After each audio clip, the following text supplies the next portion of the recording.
vamos tentar explicar aos torcedores porque nesse período de negociação um nome é ventilado, amanhã outro nome é ventilado.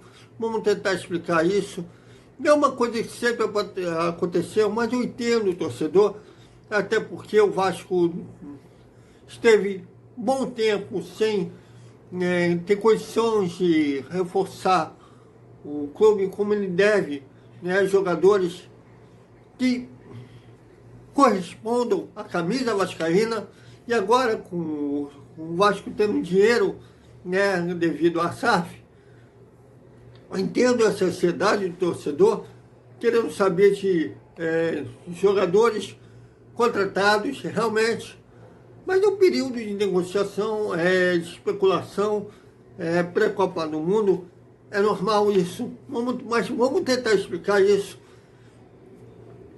Ontem já teve um nome, hoje já teve outro especulado, mas de concreto, apenas quando o Paulo Brax vindo da Europa.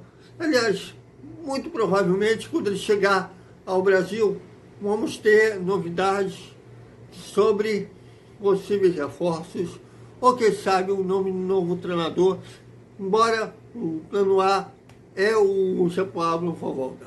Vamos falar tudo isso após a vinheta.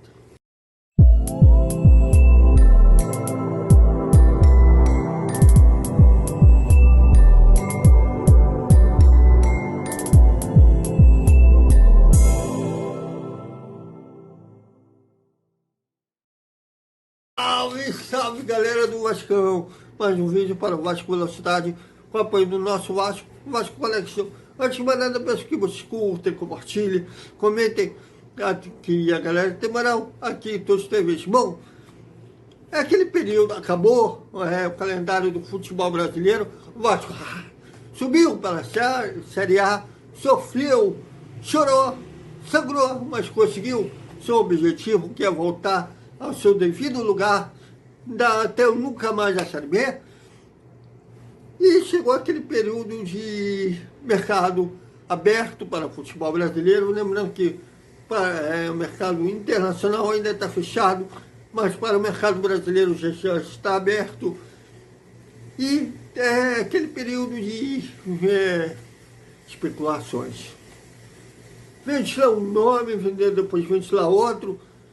E o torcedor vascaíno, depois de 20 anos tomando pancada, e agora tem condições reais de contratar jogadores de peso ou jogadores bons que correspondam ao peso da camisa vascaína, estão ansiosos de saberem nomes de reforços para 2023, já que o Vasco vai praticamente contratar um novo time.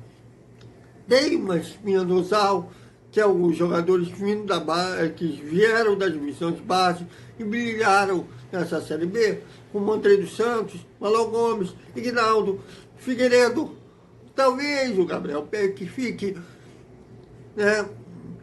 E aquele também tem muita especulação nossa, né? Teve colega achando que é melhor negociar o jogador A, que é melhor permanecer com o jogador B. Enfim, é um período mais de achismo de muitos colegas do que de fato acontece, já que os atletas estão descansando justos, porque eles tiveram um ano inteiro desgastando fisicamente, agora vão passar um período com as suas famílias, que eles, durante um ano, eles passam mais com os demais jogadores, né, em concentração, viagem, e agora eles têm um período para passar com as suas famílias, rever parentes, e depois que muitos vão sentar com os seus empresários e decidirem os seus futuros.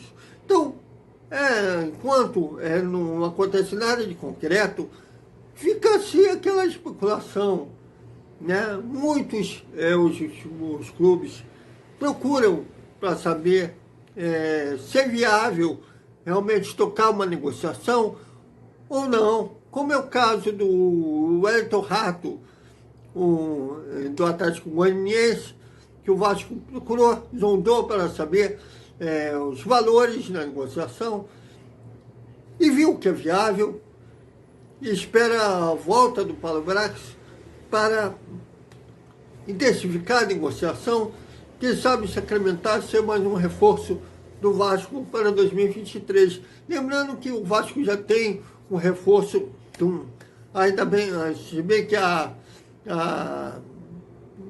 o Departamento de Comunicação do Vasco ainda não oficializou essa contratação, mas o Vasco tem já um reforço para 2023, que é o volante Júnior Urso, que vem do futebol americano, da Major League, estava defendendo o Orlando City.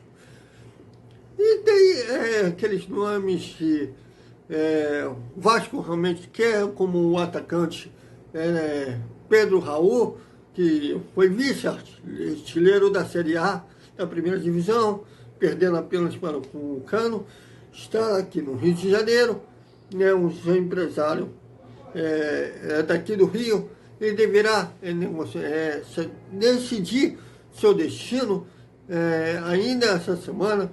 Além do Vasco, ele tem propostas do Cruzeiro, de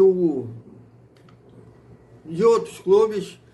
Ele deverá avaliar cada projeto e decidir. Ah, mas eu não aguento essa espera. É assim, cara. Os caras procuram,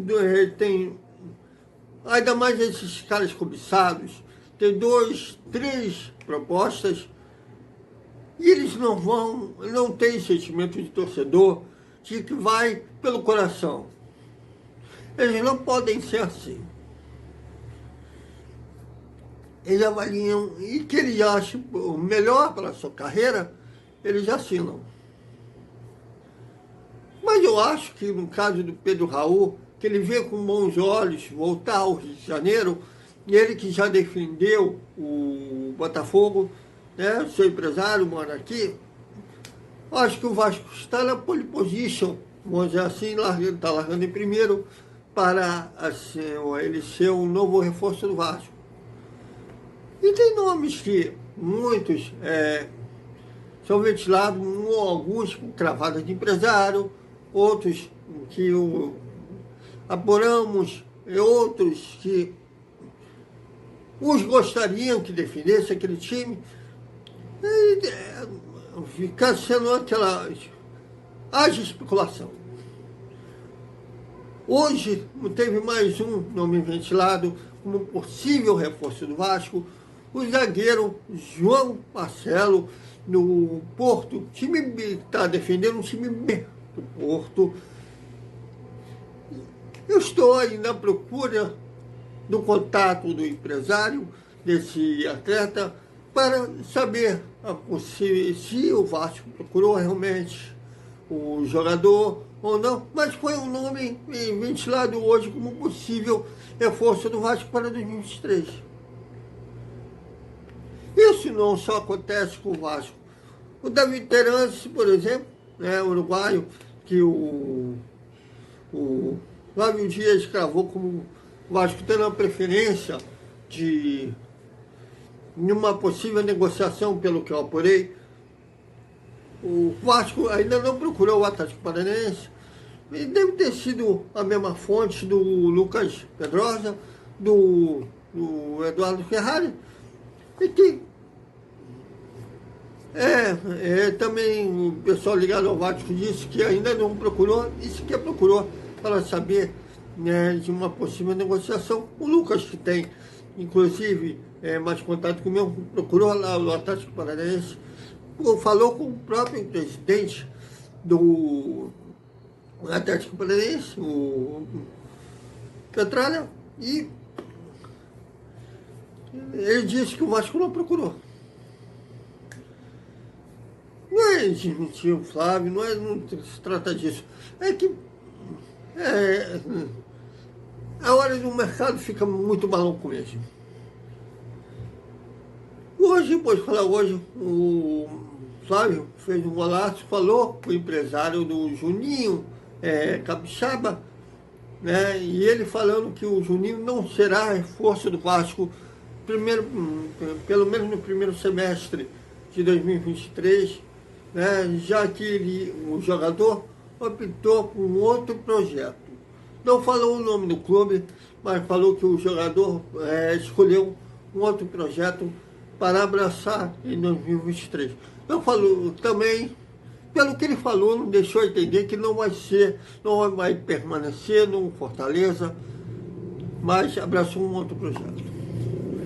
Se bem que o Juninho Capixaba era o plano A, se bem que o Vasco tem um plano B para a lateral esquerda, que é o Reinaldo do São Paulo. Vamos ver como a banda toca. Enfim, tá vendo? O nome é ventilado, depois vem outro. A gente apura e tudo mais. Mas não quer dizer que está certo.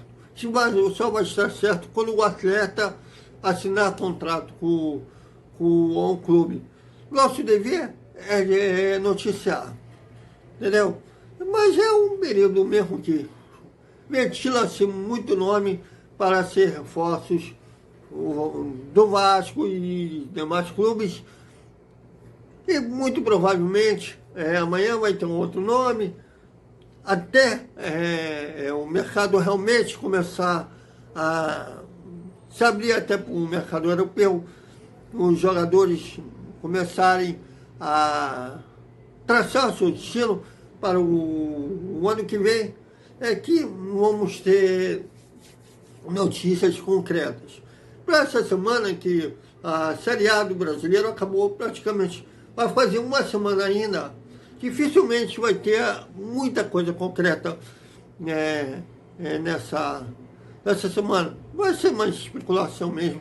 Muito provavelmente, semana que vem é que vai começar de fato, os jogadores começarem a traçar os seus destinos. Inclusive, os jogadores que têm contrato Serrano com o Vasco, outros com contrato de renovação automática, como o goleiro Thiago Rodrigues, o volante Yuri Lara e o zagueiro Anderson Conceição. O Anderson e o Yuri permanecem. Mas o Thiago tem vontade de outros clubes, inclusive da Série A do Campeonato Brasileiro. Seu empresário e irmão, Benjamin, ainda vai avaliar qual é a melhor opção para o irmão, se é permanecer no Vasco, se é ir para outro clube, até porque eles avaliam a possibilidade, no caso do Thiago, de ele ser titular. E o Vasco está à procura de outro goleiro. Isso eu acho que talvez pese para o Thiago, já que no Vasco ele vai brigar por posição. Talvez ele e o seu irmão queira um clube que ele, como ele teve esse ano no Vasco, sem sombra. Você sabe, então temos que aguardar mesmo. Então, até amanhã com mais um dia do Vasco. Quem sabe teremos o nome do segundo reforço do Vasco para 2023. Até mais.